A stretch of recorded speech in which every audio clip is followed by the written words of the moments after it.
Jared. And thank you all for being here. And it's a pleasure to be able to talk about this.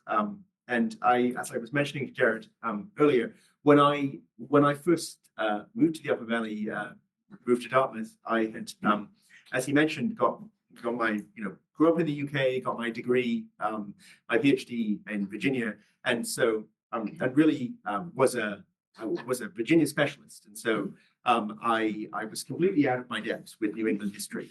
But gradually, over the space of the 13 years that I've been here now, both in teaching this material and in dabbling with it myself, and a lot of the material coming from the archives here in Rowner, I've kind of become increasingly kind of aware of all of the connections between this material and some of the stuff that I have worked on with my own research. And so it's been fun to be able to pull that together. And I actually, a lot of this is drawn from material that I have my students in a class on the age of the American Revolution. I always have them work on the materials that are in Rowner and have them write papers based on that. And so I've actually learned so much from reading their papers over the last 5 to 10 years in teaching me about this story.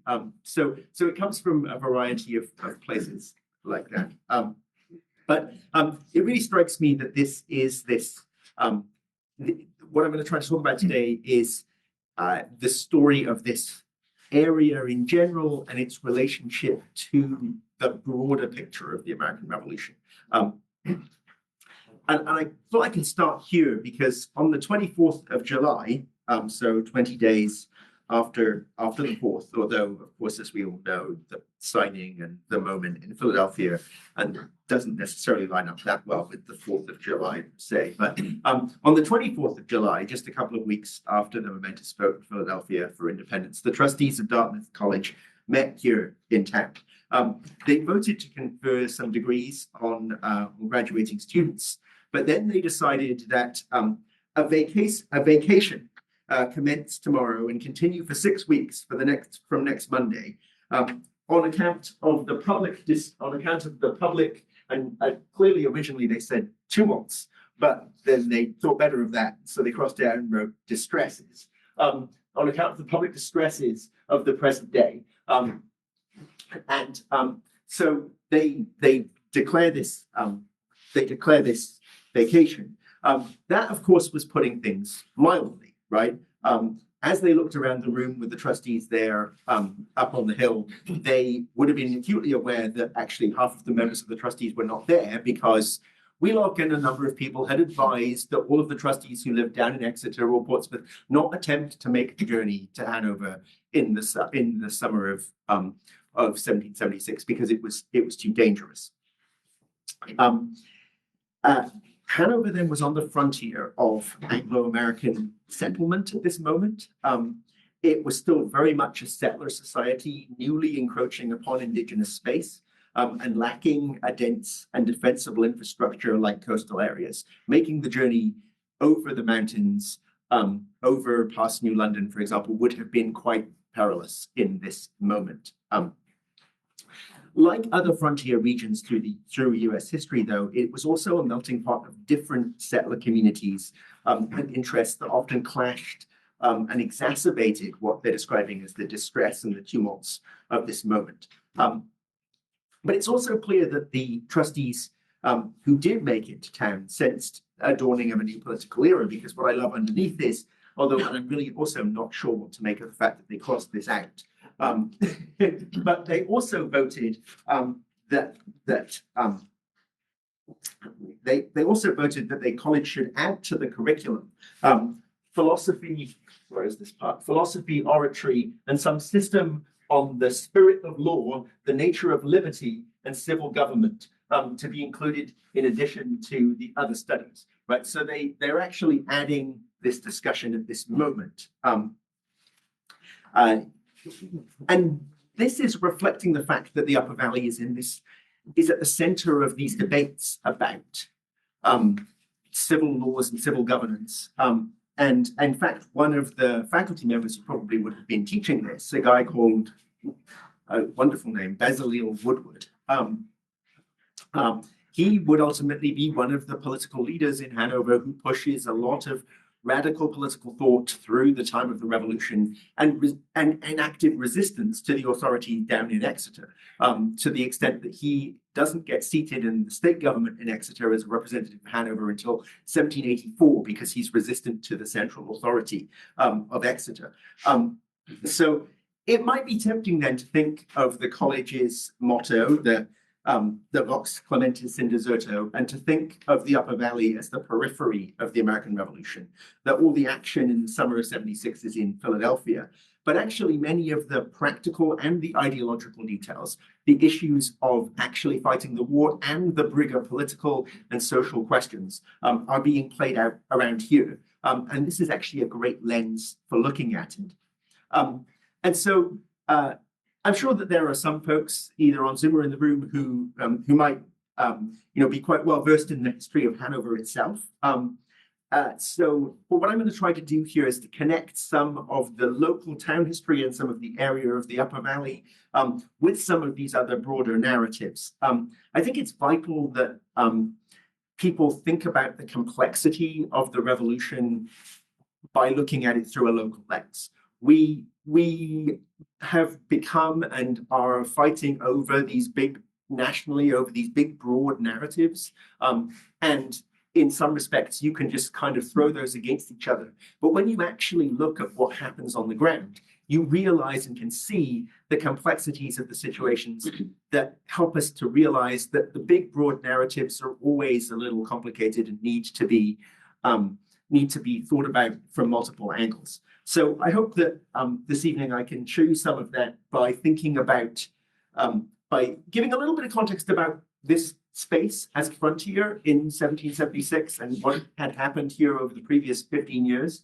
And then thinking about the ways in which that existence of the Upper Valley as a frontier has an impact on the way that this area experiences the revolution, both militarily and then also politically, and finally socially and religiously, because there's so much tumult here, to use that word that was crossed out. There's so much tumult here in all of those ways through the age of the revolution. So first, let's just give some background then. When the Declaration of Independence would have reached the Valley in July of 1776, what kind of society existed here? And how did that transformation happen over the previous decade? This was, of course, and it's important to acknowledge, this was native land. This was Wabanaki land, and it had been for generations. And it had been in an ancestral way, and it had also been crucially in a geopolitical way for the previous 100 years. Because as far as European empires were concerned, it had kind of existed as a no man's land between French Canada and the English settlements of New England, right? So it had existed in this space in between. Charlestown, New Hampshire, was the furthest north settlement before the 7 Years' War. That's why it's known as Plantation Number 4. That is as far north as the Massachusetts government sent settlers up the valley in the 1740s. So this was very much a space in between.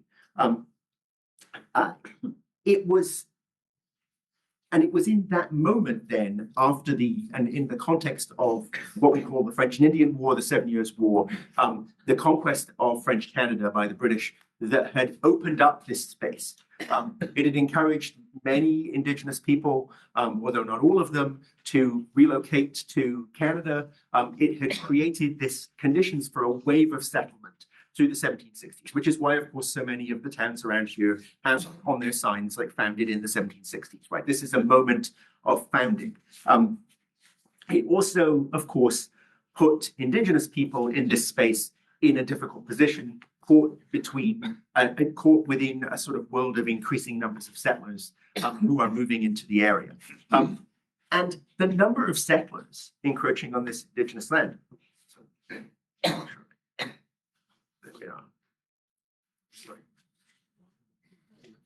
I occasionally put in these like transitions into PowerPoint slides, and then I get caught out when they actually take a little bit, right? I should never do it. This space becomes, in the 1760s, the frontier of the moment, right? So, of course, in many respects, westward expansion is a story of, and encroachment on indigenous land is a story of American history and had begun, a century earlier and goes on through the 19th century.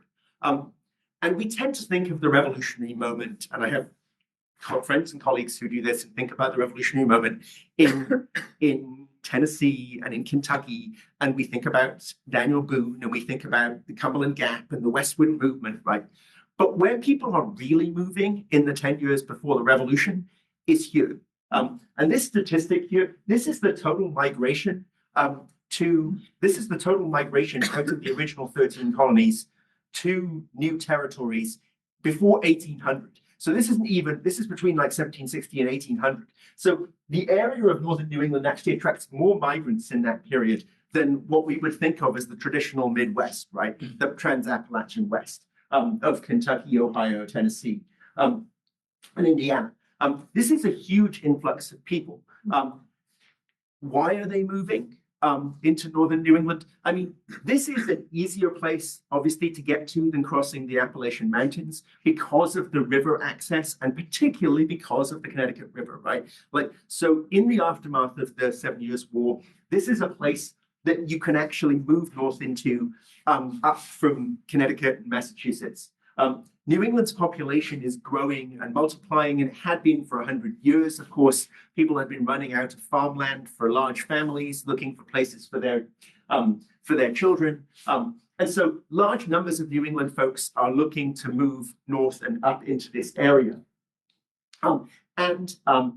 It is also then was benefited by the fact that the government in Exeter and Benning Wentworth, and I'll talk a little bit more about Wentworth in the later part of the talk, but Wentworth starts granting out this land in the 1760s in terms of new towns that he's establishing, what are under the jurisdiction of New Hampshire. He starts granting access to land. And there's a whole confusing mess of different land grants on the Maine coast. It's a whole, I mean, everybody has a grant, everybody has acquired some kind of crazy title to a piece of land in Maine, because there had been so much settlement along the coast there in the 17th and 18th century, but so many things that had failed. And so everybody had like an old piece of paper in their attic from some settlement that they had founded that hadn't worked out, but then they could sell it to somebody else and claim, oh, well, I got a piece of land, and other people had bought land from indigenous people. So, so there's basically all sorts of claims to land kicking around.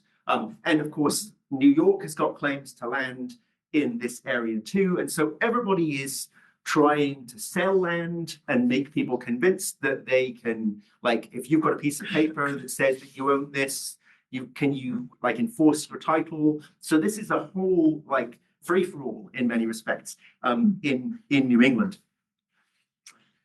But that means that what we're looking at here in the Upper Valley and Vermont in general, and in Maine, is what we could characterize as a new New England, right? So this is actually not, there's a really crucial distinction here between these two parts of New England at the time of the Revolution, because Connecticut and Rhode Island and most of Massachusetts and eastern Massachusetts had been a settler society for 150 years.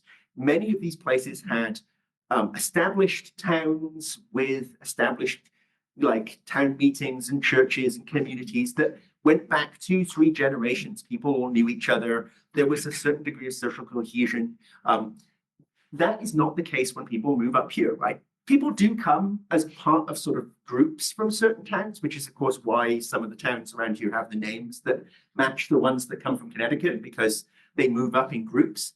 But they still don't really move up in particularly big groups, right?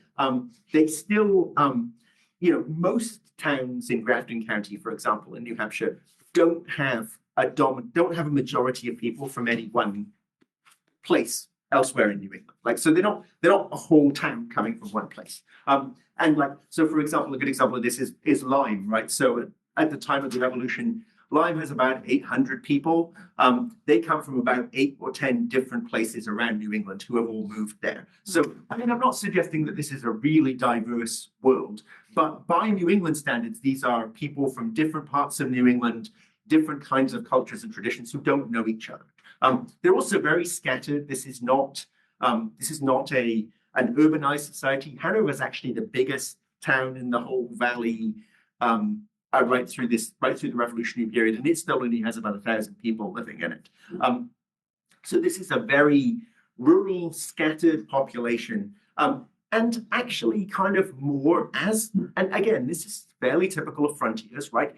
It's slightly more egalitarian because you can access land by settling on it. In the absence of indigenous people, you can sort of take that. Anybody who can gain access to land can kind of claim it, and so actually, like roughly a third of the roughly 2/3 of the land is owned by 90% of the population, which sounds, or to put another way, 10% of the population owns about 1/3 of the land, which sounds a little uneven, but when you think about it in comparison to sort of wealth disparities in other times and places, that's not that disparate, right? It's a relatively egalitarian society, and it's also fairly weakly regulated and governed, right? Because these towns are new, people don't know each other, there are not that many institutions. These are kind of, I mean, in a lot of ways, the sorts of things we would associate with frontiers. So that's the world in which this revolutionary moment is occurring. So what does military conflict then in this moment look like? In this kind of place? The war, crucially, hadn't, it's not, when I talk about this story about people saying there's tumult in 1776, right? The war, of course, had been going on for a year by that point, right? Lexington and Concord is, of course, earlier in 1775. The war is very much already up and running here. Famously, some people from the area and certainly lots of news was happening. It was being exchanged about what was happening around Boston.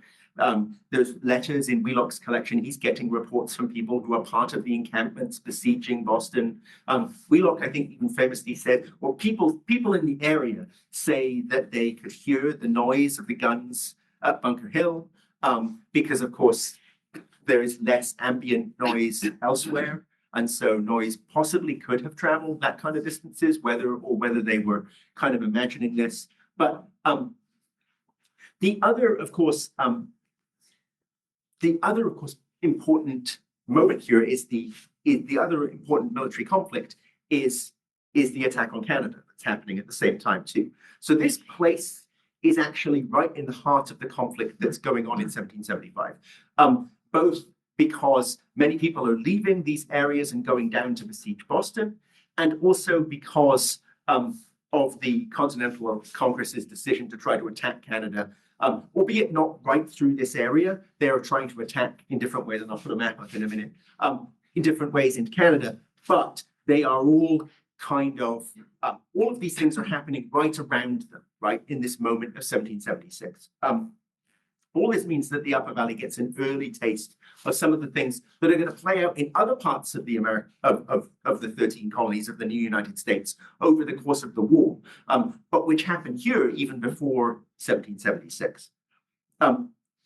Part of that is the organizing of an army, right? You need to be able, and this is where going to Boston is concerned, right? Famously, and this is a story that if you're familiar with the sort of grand narrative of the Revolution, right? The initial enthusiasm to go to Boston and besiege the British in Boston comes from these local town militias. People just gather together and they all go march down to Boston and they camp around Boston and they besiege the British. And George Washington famously realizes that he needs a better kind of permanent army to actually fight a long-lasting war. And that is going to have reverberations across New England very, very quickly, right? Because Washington establishes the Continental Army. It requires discipline and order, and it requires manpower, and it requires money, right? So they are immediately tapping many of these disparate frontier communities trying to get men to join military units. And so you see throughout the sources, even before 1776, right, you see records of people saying, well, a lot of the men are not in the town, they've been sort of called into the military service, like these, and in these scattered frontier communities without the kinds of social safety nets, this is crucial, right? Like I talked about the difference between northern and southern New England. When you're in a small settled community in Connecticut or Massachusetts, some people leave and everybody else kind of makes up for it, right? And you kind of work it out. Up here, where many people had just come with their nuclear family, they had just migrated, taking away individual men to go join the Continental Army is particularly difficult. And gathering the kinds of supplies and food and things that are requisitioned for the army is again particularly difficult. And fighting in the Continental Army, because of the discipline and the order and the long commitments that it required, was quite unpopular. So you see early on a lot of resistance and resentment, right? There's actually only a handful of people from the Valley who joined the big expedition against Canada, even though all of this is happening around them. So all of these pressures about like the cost of war and, what it's worth, and it's particularly the aggressive, active, kind of proactive attacking of Canada raises all these questions about like the Continental Army's strategy, or the Continental Congress's strategy, a military strategy, the costs of war. These are all things that we're familiar with still today, right? And these are things that really affect this community very quickly, even before 1776. They also affect this town particularly because Dartmouth is central to that story for another reason, of course, because, as I said, this is still partly indigenous space, particularly the Haudenosaunee peoples and nations in New York State, with whom Eleazar Wheelock, who has founded Dartmouth, has these strong connections through missionary connections. He had worked with quite a number of these people. Even before he came to Hanover, he had, when he had run Moore's Charity School in Lebanon, in Connecticut, he had many connections with Haudenosaunee peoples.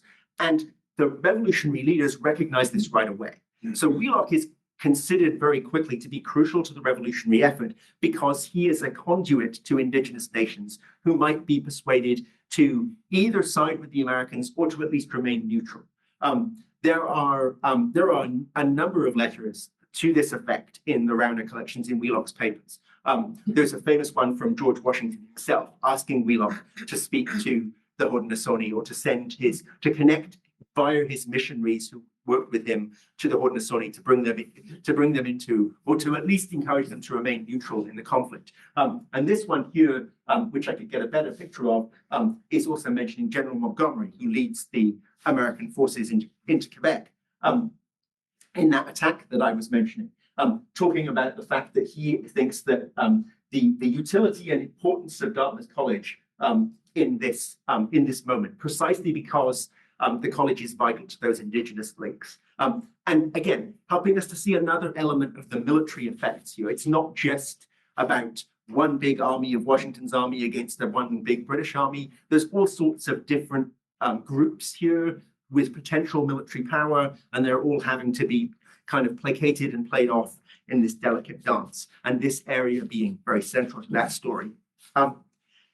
It also becomes central to, even though, as you can see here, this is the attack on Quebec City, and I mentioned I was going to show you this map.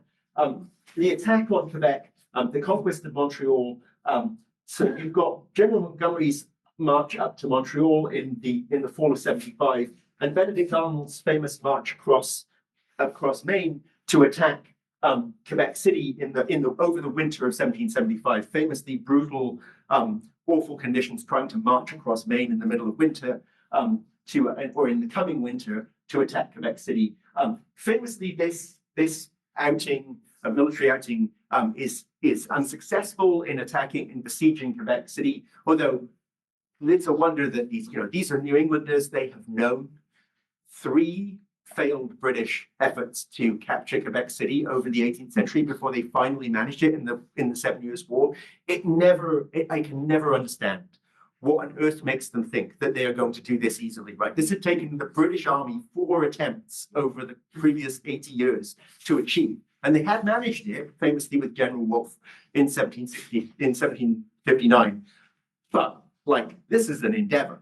But they fail, of course, and eventually they return to Montreal, and they eventually realize that they are not going to be able to hold Montreal either, and they start filtering back. But when they start filtering back, they don't come back these neat ways. Many of them come back over and find their way into the Connecticut Valley. So again, like rich sources here, the news. Sylvanus Ripley, who's Wheelock's son-in-law, who's a professor here. Wheelock actually goes down to Connecticut for part of 1776. But in the spring of 76, everybody's wondering what's happened to this army in the north. And it's the folks here who know, right? And Sylvanus Ripley, who is here, is writing to Wheelock and writing to a bunch of people in Connecticut saying, you shouldn't believe what you're reading in the newspapers. We are getting soldiers, we're getting random people filtering their way, like leaving the Continental Army and filtering their way down the valley, trying to make it home. And lots of people and lots of news is coming through here. So people are aware then of the military situation, of the setbacks of the Revolutionary cause right here, particularly.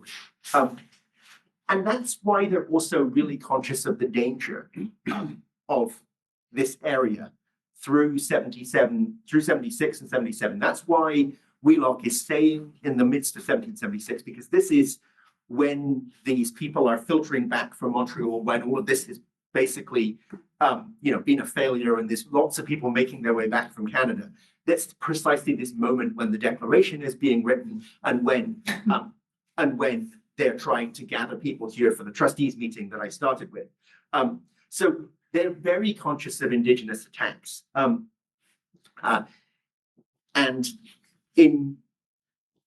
the potential that Indigenous allies of the British are going to carry on down from Canada, pursuing them.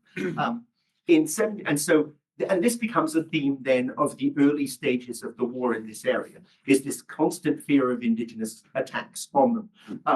In 1777, Wheelock, so the following year, Wheelock actually wrote to the committee of the local towns around here, the governing committee and I'll talk about why that's a weird governing committee system in a bit.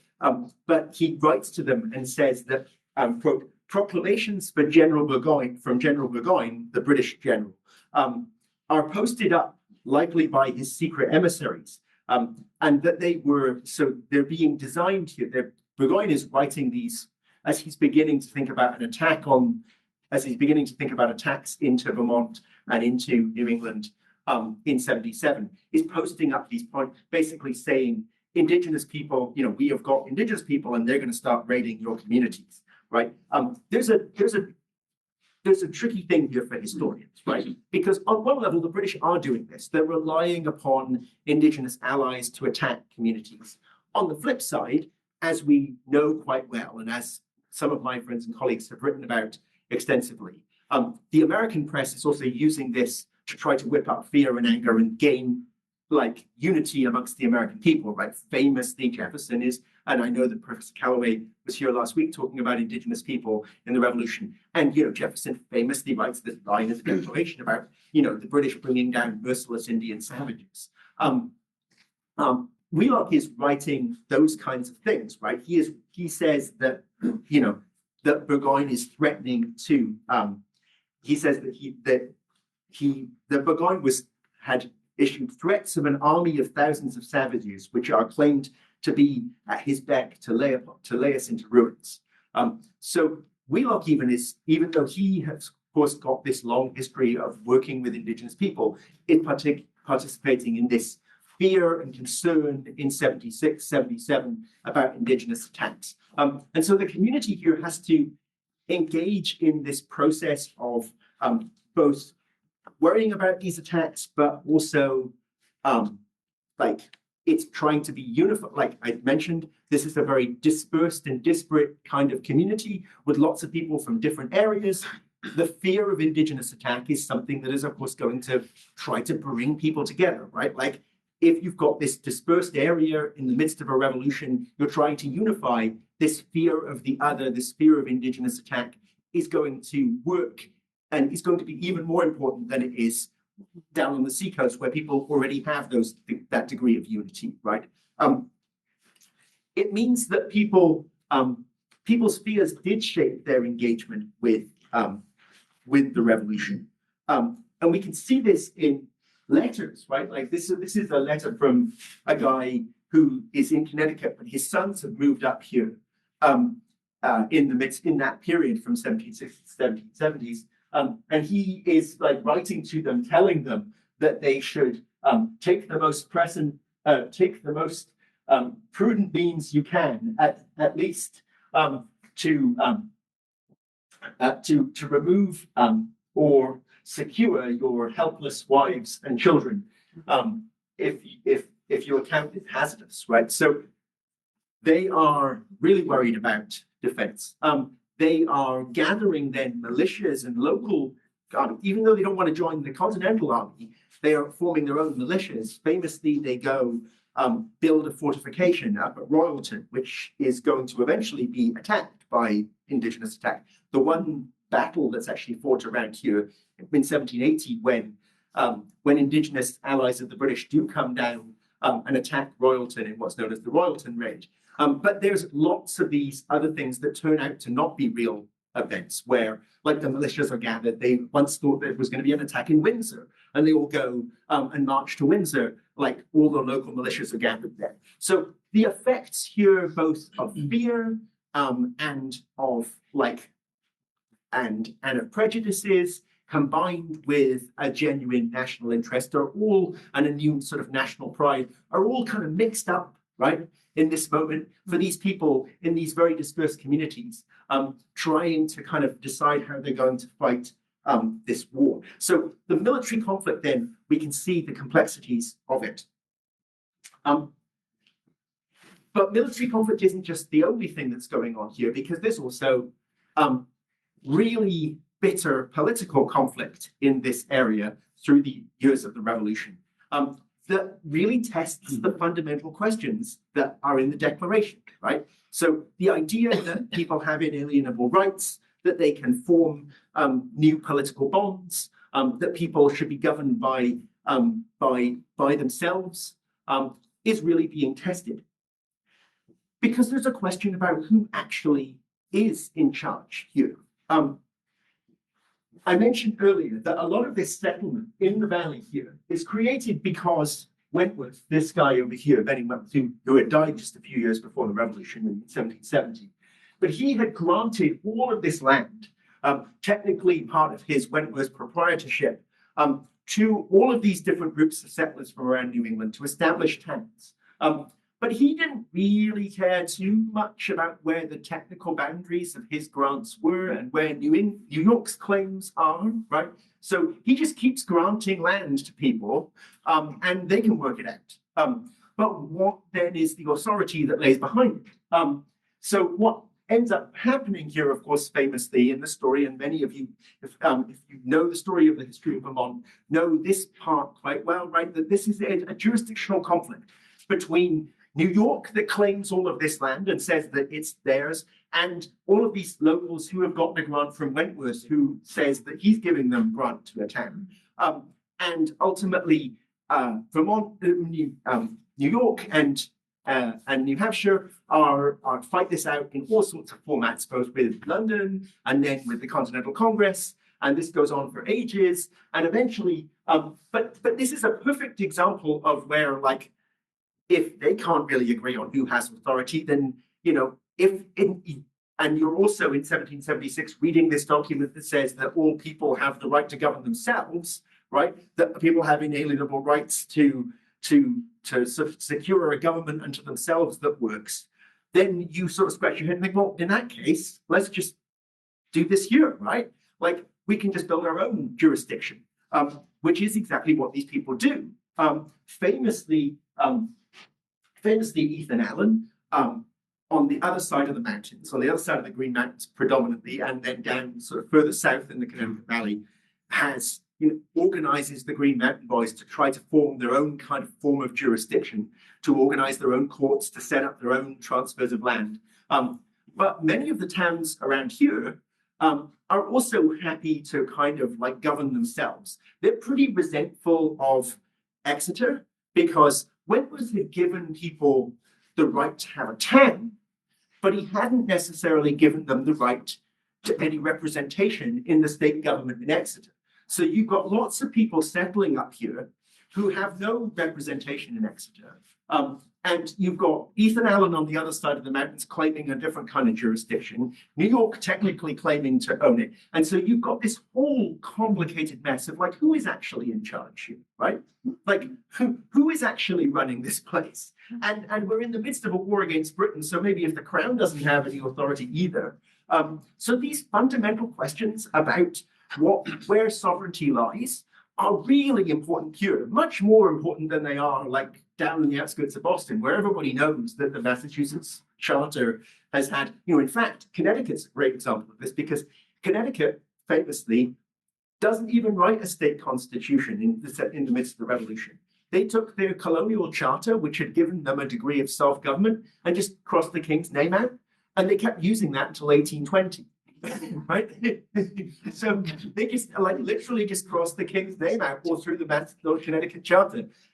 But you can't do that here because there is no like government, right? So that matters for a lot of reasons, predominantly because of course the government hands out land and hands out title to land. And in this area where you are still fundamentally a subsistence agricultural community, right? Land is money. And if the government has the right to either say that you do or don't legally own the land that you sit on, that matters. And so shutting down a court, this is why Ethan Allen is so keen to shut down New York's courts, because if the New York court like finds that your land belongs to somebody else, then you don't own it anymore. So there's these questions of like jurisdiction. There's also these questions about representation. What rights do you have to control, and most particularly taxes, right? Because this is what rights do you have to control the rules being made in Exeter, and the rules being made in Exeter matter a lot, especially once this revolution gets going, because you need taxes to pay. You're trying to maintain a massive standing army like Washington's army to fight the British. It takes a lot of tax revenue. And that means raising money from all of the towns. And so Exeter, so the Continental Congress is leaning on Exeter, and Exeter is then leaning on all of these communities around this area that don't have any representation in Exeter, and making them pay taxes. And so another thing that is that there's tons of in the records up in Rowner Library on the campus are these requisition documents asking towns to contribute a certain number of cows, a certain amount of wheat, a certain amount of like supplies for revolutionary causes. And the problem is that those requisitions are going up and up in those demands are increasing. This is actually then, if you can make this out just about the Treasurer and Receiver General for the state of New Hampshire. This one is dated 1776. Asking the town of Hanover, for the selectmen of Hanover, and requesting that they contribute £9, 2 shillings and 6 for the tax of this state in the current year. Okay, if you think that we're living in a moment of inflation, the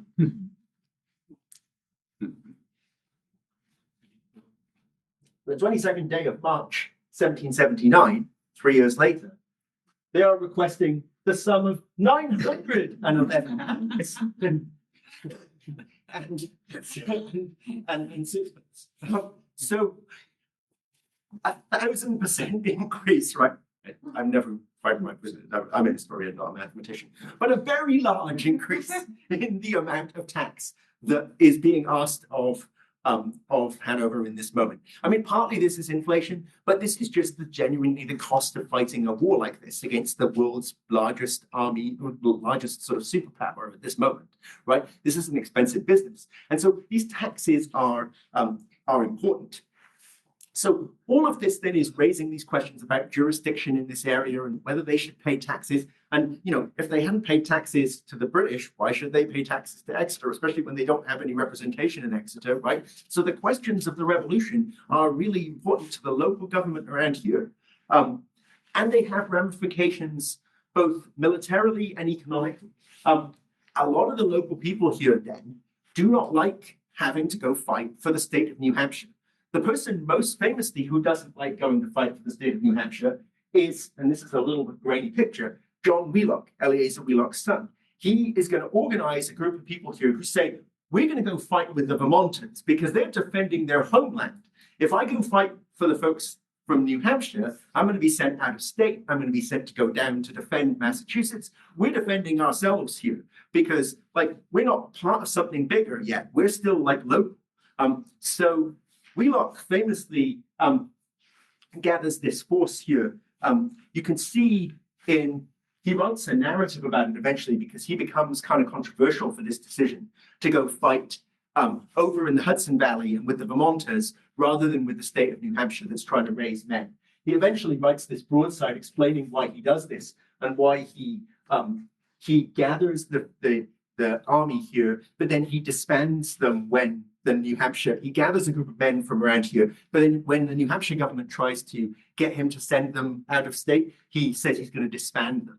And he writes this long explanation of this. So these questions, like, they actually have real implications for how men are organized and how armies are gathered.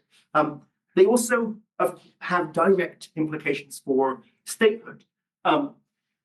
This area then, all the way, all of the valley on both sides, actually wants to be part of Vermont.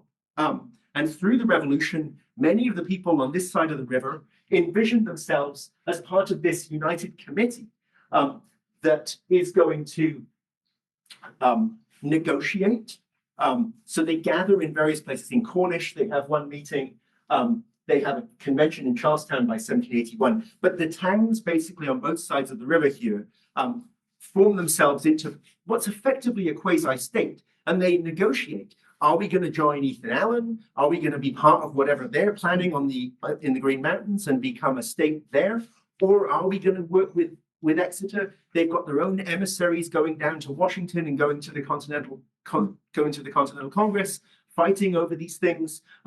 Eventually, they persuade the Congress, or Allen effectively does a deal whereby he's going to get his autonomy, provided he doesn't support the towns on this side of the river being part of it. Like, as long as so the New Hampshire delegates are okay to support him, provided that he doesn't want these towns. And so eventually he's able to kind of claw them away. But this goes on all the way through the revolution. And like whether this area will be its own state, whether what sort of government it will have. And it's Hanover in particular that holds out the longest of all of the towns on this side of the river from refusing to be part of whatever the New Hampshire state government and the New Hampshire constitution. And Bezalel Woodward, I mentioned earlier, is one of the faculty here, and another one of Wheelock's son-in-laws is going to be the person who eventually who fights this longest. And you can see the connections he's making here between the local issues and the national ones, right? He says this mode of government, i.e. the New Hampshire state constitution, is a little horn growing up in the place where the other one was broken off, i.e. royal tyranny.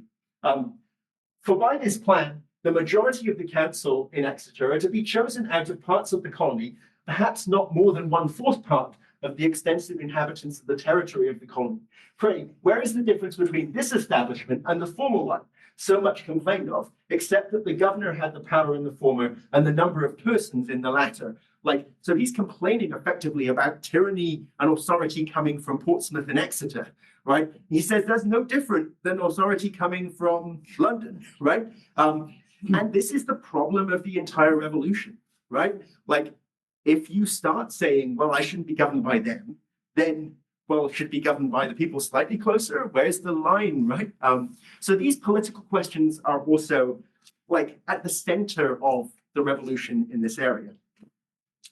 I'm going to skip over that. That just kind of makes They raised the question of taxation without representation in New Hampshire, because that was the original thing that led to the Yes, they effectively revolt. Yes, they are effectively refusing. I mean, for a while they're refusing to. So those requisitions I showed you, they're refusing to pay them while they see themselves as a separate jurisdiction, and they're refusing to send those men. Right, Wheelock is refusing to go fight with the New Hampshire regiments.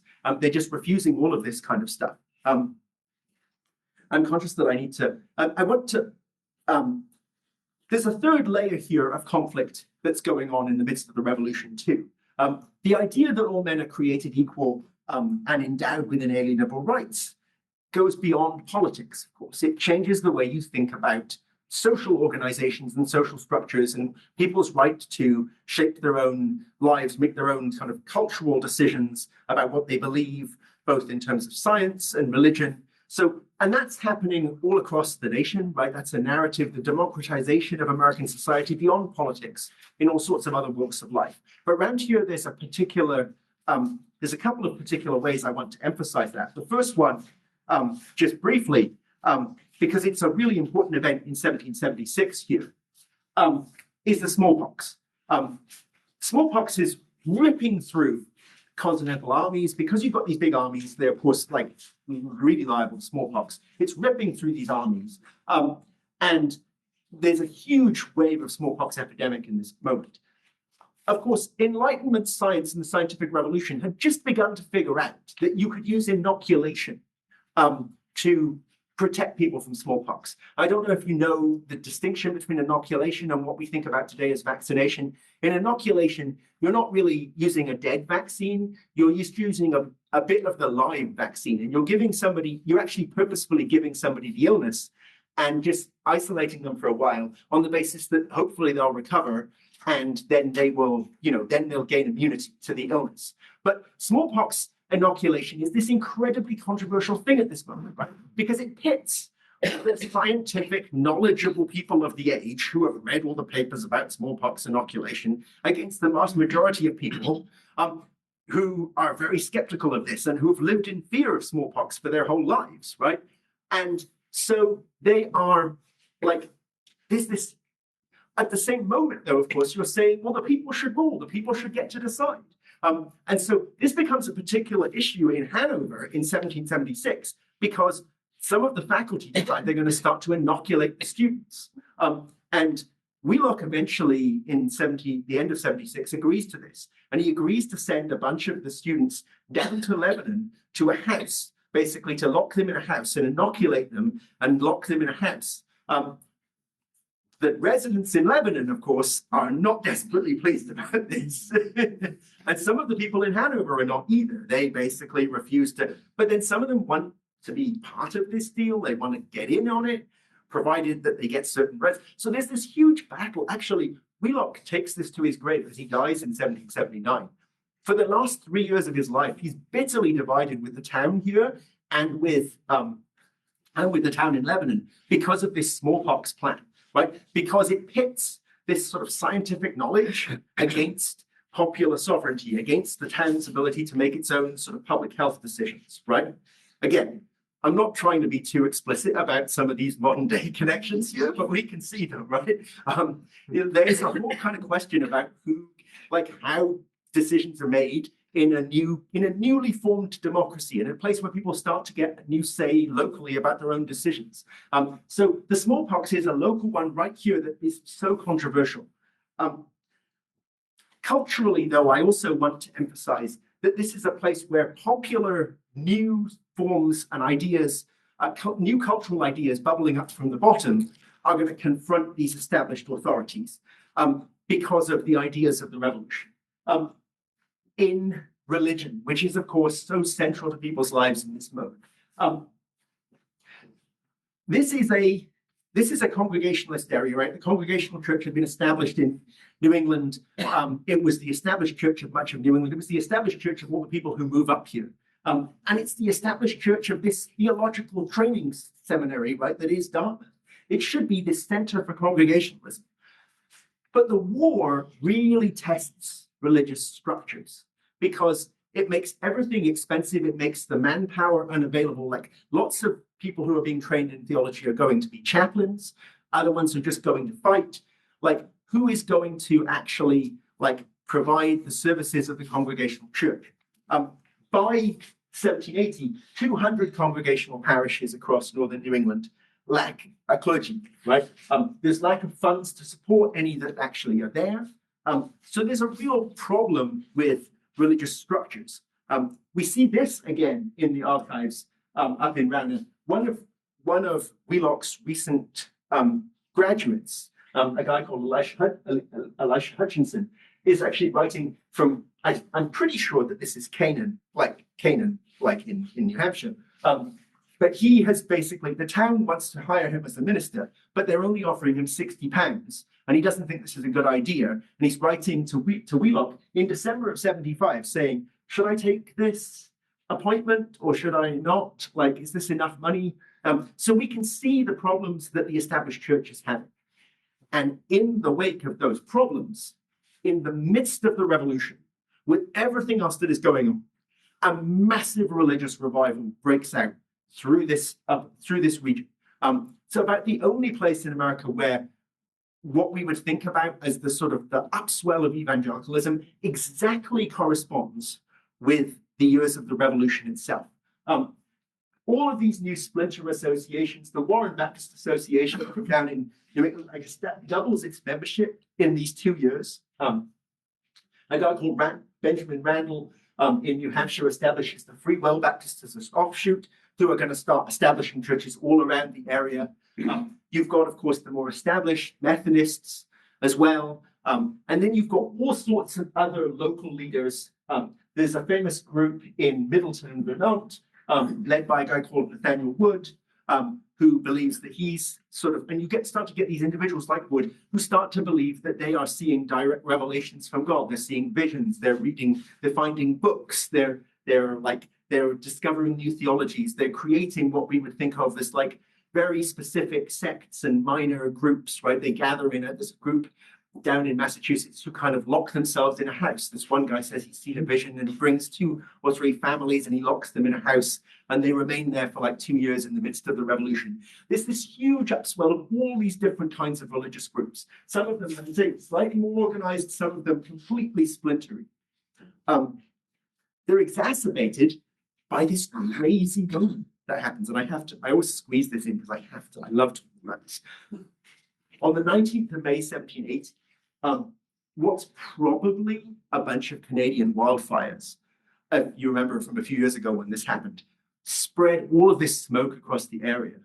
And people noted that it just got completely dark in the middle of the day and you couldn't read, you couldn't do anything, right? All of these religious groups, in the midst of the war, the sky turns black in the middle of the day.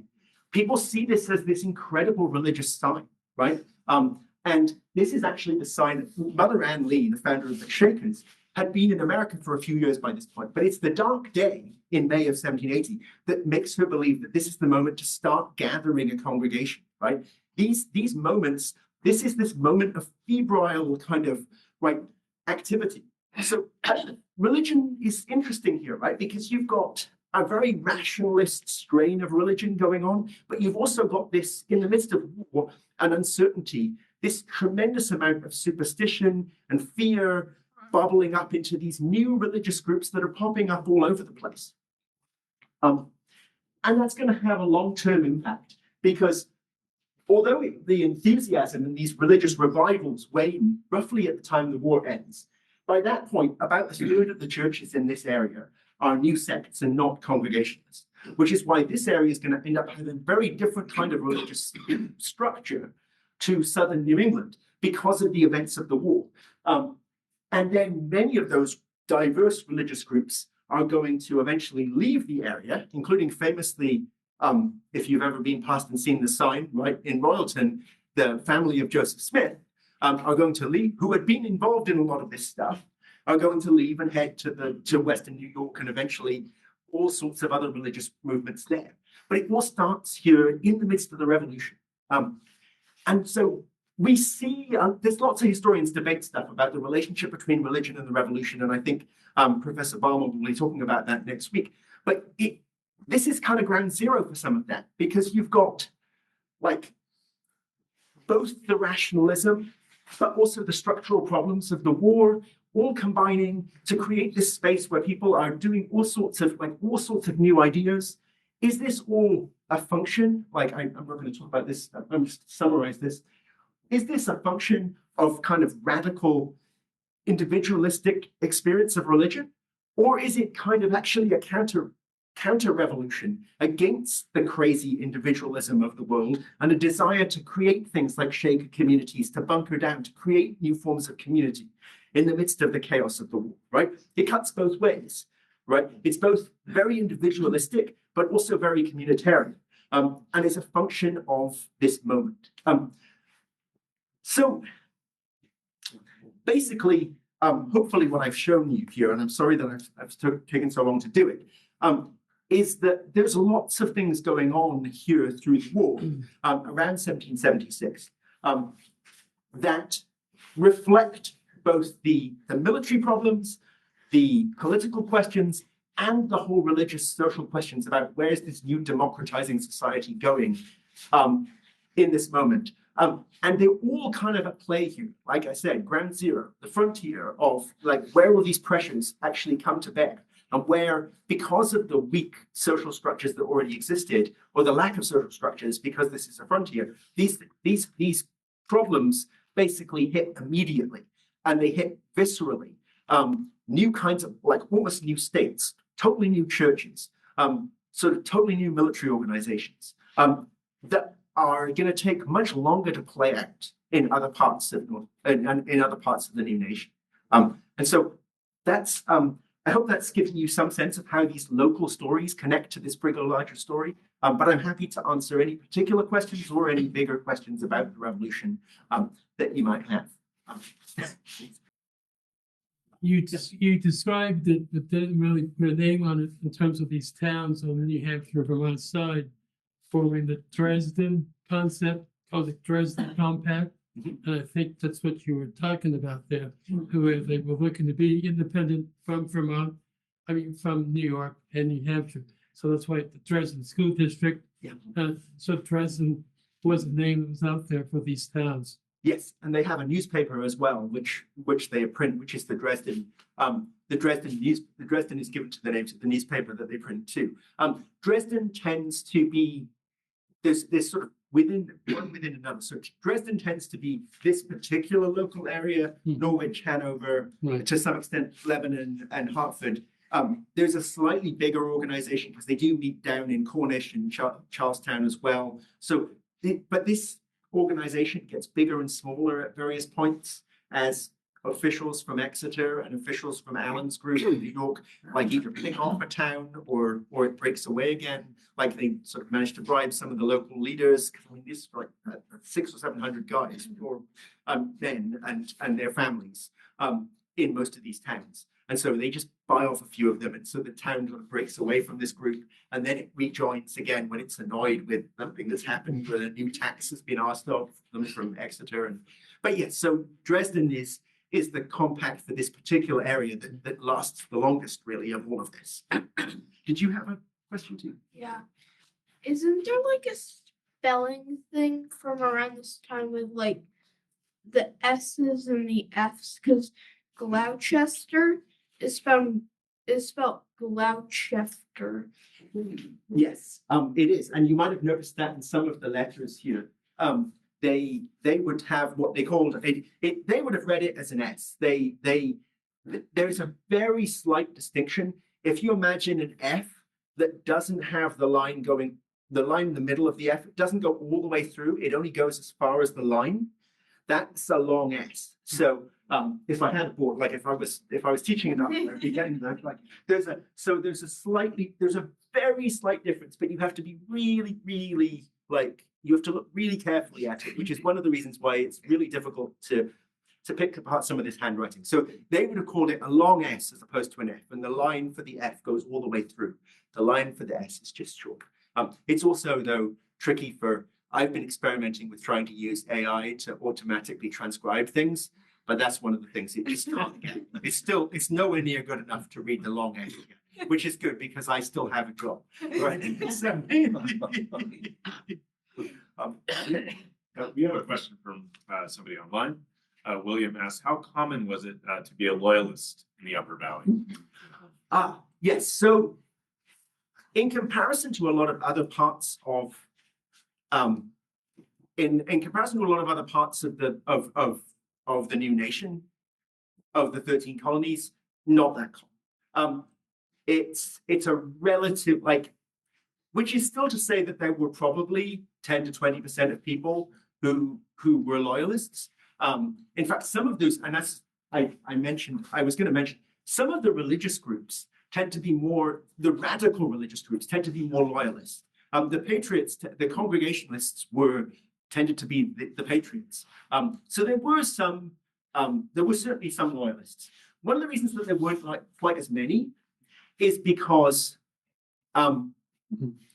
this whole movement, the whole Dresden movement, the whole United Valley movement, gives an alternative center for grievance. So when you think about, like, in the Carolina backcountry, where there are many, many loyalists,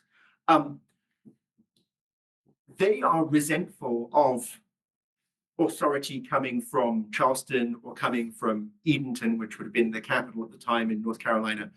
And their default is to therefore side with the British.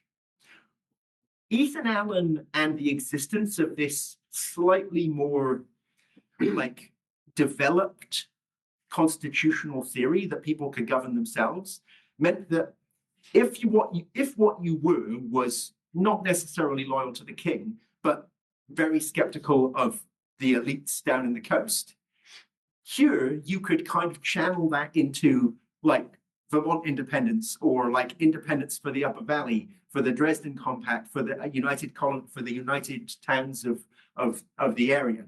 Whereas in other parts of North America, that resentment against the elites actually becomes loyalist. Another area where that's particularly true is on the eastern shore of Maryland, where everybody, which is what I know, where people hated the government in Annapolis, right? Because most of them were poorer than the big planters on the west coast of the Chesapeake.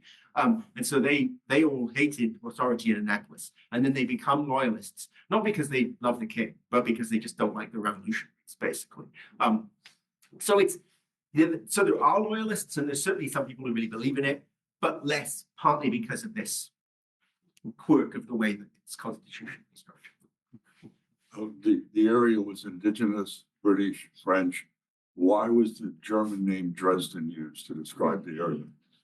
That is a really good question. I am not sure. I think that it probably has to do with the associations with the crown's previous German, because like that's why Hanover, of course, is because Hanover is part of the king's, the Hanoverian monarchs were basically, George I don't need to speak English, right? They're Germans.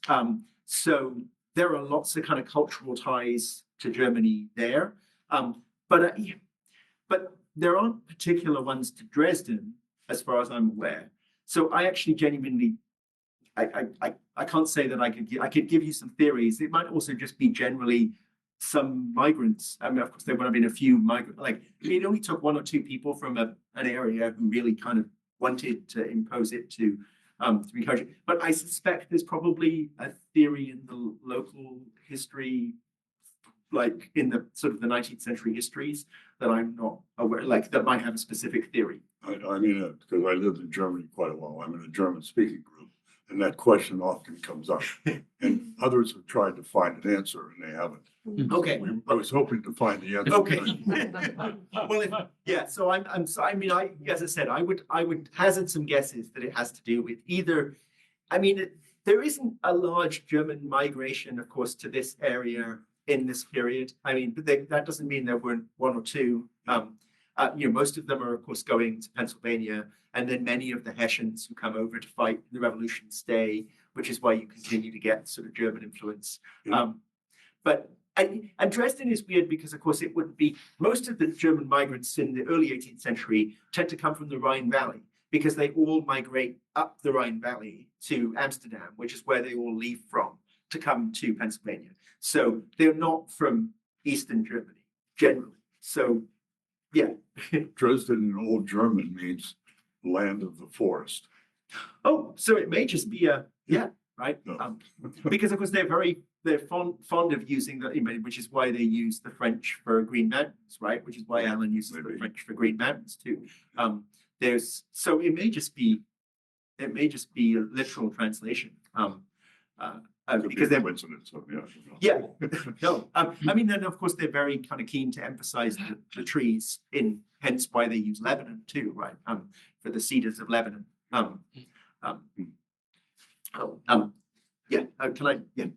Another question online, Caroline asks, which myths or misunderstandings about Revolutionary era New Hampshire and Vermont annoy historians the most?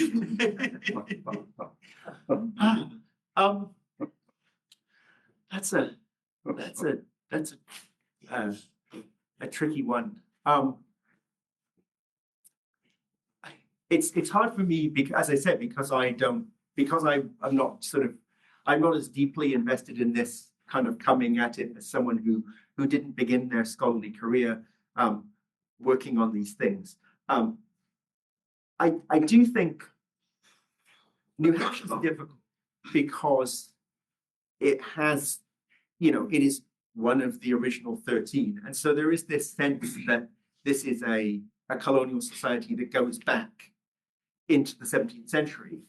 And so, but as I've been saying here, right, this part of it doesn't. I mean, New Hampshire for 100 years is a very marginal little space squeezed in amongst a bunch of Massachusetts jurisdiction, because of course Maine is part of Massachusetts too, right? It's this odd little piece that had been given by, and I could give you, like, don't get me started on the 17th century, because if you think that I've got a lot of things to say about the 18th century, I've got a lot to say about the 17th, which is really where my own specialization. But basically,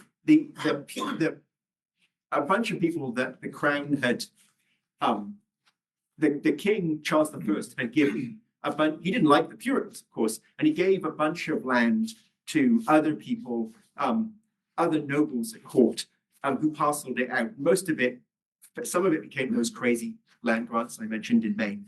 But Massachusetts kind of manages to squelch all of that and acquires kind of authority over Maine. But this little bit that goes to Mason is what's effectively New Hampshire. And it's just this little carve out that is given in the late 1630s, and it just kind of hangs off as a pain in the neck for authorities in Boston, effectively, throughout all of this period. So it's a very small place, and that's why Wentworth then is really keen to push it.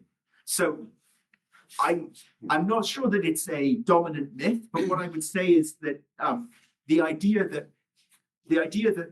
this is kind of a regular part of New England, a part of this sort of normal story of the other New England colonies and the Puritan society. New Hampshire is from the start a slightly odd fit with the rest of New England. Still is, right? Yes. And maybe that is still the legacy of it. Yes. Being that we're so rural, even back then, especially back then, it's fascinating to me to consider what the communication lines, the channels were like. Was there a single source of solid information back then? No, they would. I mean, that's partly why they set up the newspaper that they do by 78. I think the earliest numbers have a bit are. So they do have a printing press that they can start. Most of the communication is up and down the river. Not that they would have been, the river wouldn't have been dammed. It wasn't easy to sail, but it was the flat land, right? So you could build a path along the river, which is where the main road was, all the way up the riverbank. So that's the main artery of communication. People would have come over the mountains, and that's another reason why they never really looked to Exeter, right? Because the main route of communication, I mean, when you've got all these letters that Wheelock is sending are still to people in Connecticut, because that's the place you can get information to and from, and then going north, right? So that's the main artery of communication. It's hard to, they would have relied a lot on letters that, both personal letters, the kinds of things I've been showing you, and then people made a science of writing newsletters that where there weren't newspapers, you would expect somebody to give you a rundown of the news in the form of a fairly extended letter. And it might be the same thing that they would write to a number of people, right? So they'll have a network of correspondence, and they will just have like what's happened recently, and they'll write it all out, and then it's just they'll put a pro forma beginning and end on it, and then you'll like look in the archive, and then the next letter has got a slightly different person it's sent to, but most of the text is the same, right? And they'll even write in these odd staccato-y kind of ways because they're just giving you the headlines. Like I think it was one of the letters I think I had up here, where they're not even writing in full sentences. They're writing, and in fact, one of the ones that specifically mentions the news of the declaration, actually, it's the 12th of July, 1776, that is written from somebody in Connecticut up to his son. And he's basically like saying something about Canada, nothing to add. There's also news has come from Philadelphia. Like it's all of this, like they're trying to get as much information in as quickly as possible into these little letters. And those are primarily the means of communication. And it would have been very disparate and disorganized. And so that's why newspapers make such a huge difference. And newspapers explode in this moment. They go from maybe, I wouldn't want to be held to specific numbers, but maybe a dozen to 2 dozen newspapers in 1774-ish to like nearly 100 by the mid 1780s. Like, I mean, it's just like everybody was printing newspapers and spreading news because they need to know exactly what's going on everywhere and the networks. So, who did you pay to have that letter sent after the revolution? Yeah. So it wasn't normally that you would pay directly, but a lot of these are done in connection to merchants. So, there were some people who, I mean, in England and in Europe, where the practice is also common, people did pay, right? Like actually, I was just listening to one of our undergraduate students who was writing an honors thesis about this in relation to the French Revolution, where people did pay. You would have somebody who was in Paris, and like aristocrats all across France would pay him a certain amount of money every week to write a newsletter. It was literally a newsletter. Like we've sort of made that make it seem like it's a publication now, right? But the word newsletter that's what this was. You pay for it.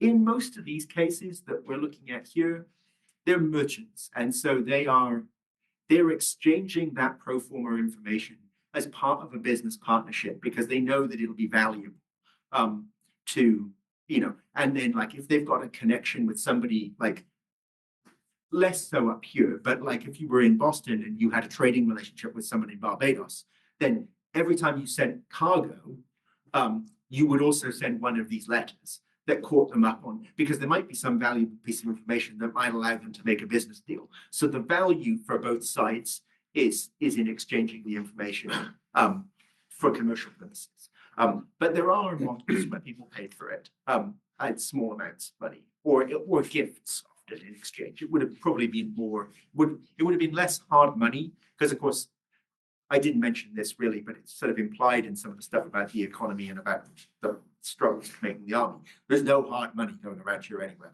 This is all, those £900 requisitions, those are all like paper money and inflated currency. There's no like hard coins to be had anywhere. Famously, Wheelock, there's a letter which people made a lot of.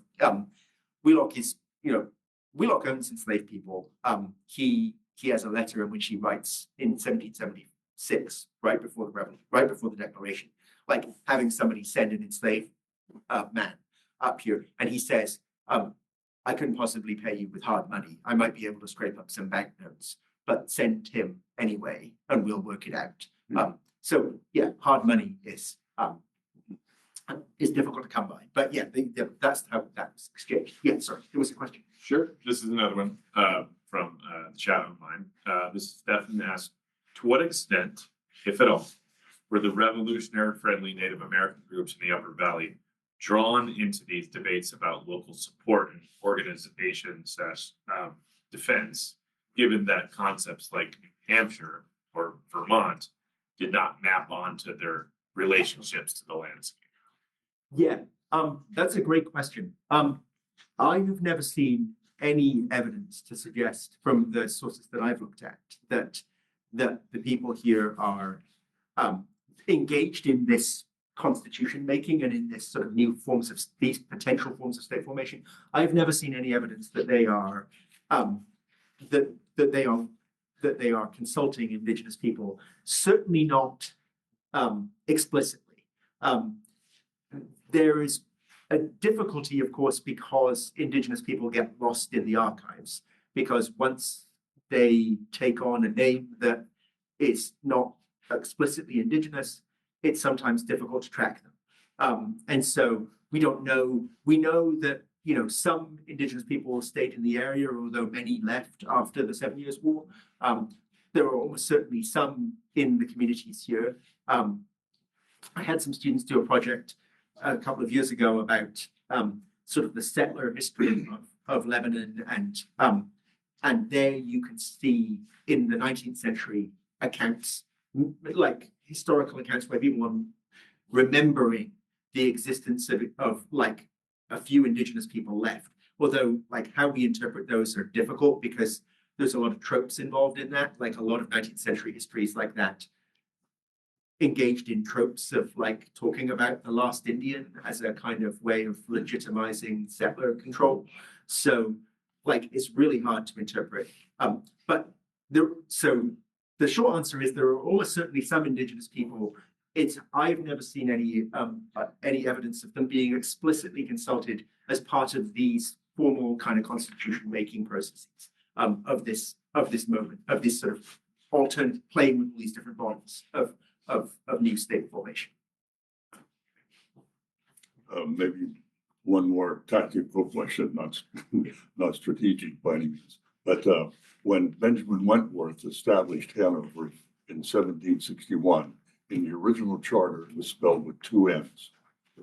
And again, the same group I'm with has tried to find out who decided to drop the N. Was it a secretarial error or a government decision, or the original charter is with two N's? If you read it, you can still look at it. I did not know that. That's really interesting. It's hard to know how far people had all sorts of crazy spellings. So sometimes they just spell things phonetically because they just did. Other times they really do have meaning. And I'm not somebody who, because of a lot of the other work that I do, intellectual history and sort of history of political thought, I'm not one to dismiss those things. I think they could be significant, but it is also the case that sometimes they're just like secretarial change. So it's an interesting question. I don't know. You have to look at also, of course, of ways in which the name of the German city is written in different maps and in different sort of. It's with two N's.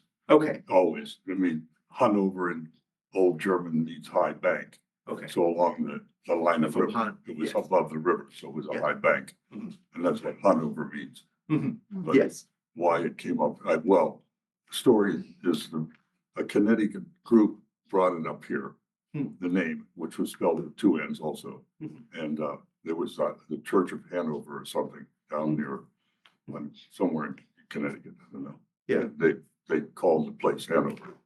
Of course, I mean, by this point, it is such a ubiquitous name in British political discourse because the Hanoverians have been so like controversial throughout, and like the whole battle over the legitimacy of the Hanoverian succession and of the Crown of Hanover. So like today, you know, technically the monarchs of England are the House of Windsor, and we kind of know that vaguely, but it's not something that people talk about, like Windsor. But then, like the fact that these monarchs were the House of Hanover was crucial to a lot of political debate because it had been central to a debate about whether they were the legitimate kings.